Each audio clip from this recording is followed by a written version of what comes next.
Hi guys, so in today's video I'm explaining how the qualifying works for the World Darts Championship in both Asia and Africa. We will start with Asia. So the PDC Asian Tour is the premier event over in Asia.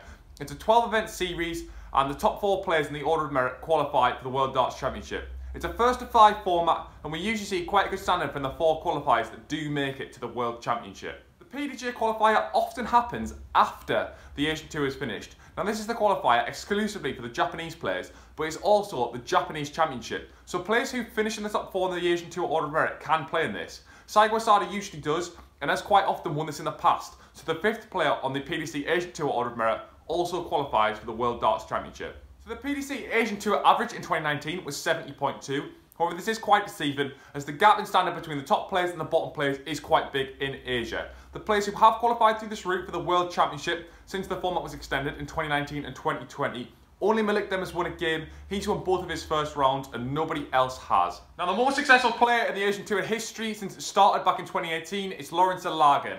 He's topped the order of merit in both 2018 and 2019. In 2020, we didn't have a competition because of the COVID-19 pandemic. So I've alluded to where 5 spots come from in the Asian qualifying for the World Championship, but 2 more spots are made up from the Indian qualifier, which happens in late September, and the Chinese qualifier, which is mid-October.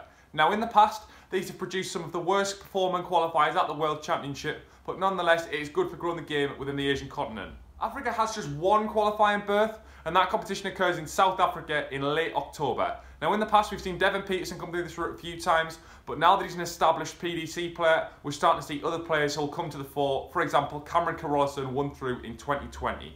So hope that clears up the qualifying routes in Asia for the World Darts Championship. We've now ticked off the 3 spots for Oceania and the 7 spots for Asia. We'll move on to another continent in a future video and explain how the qualifying works, so I will catch you then.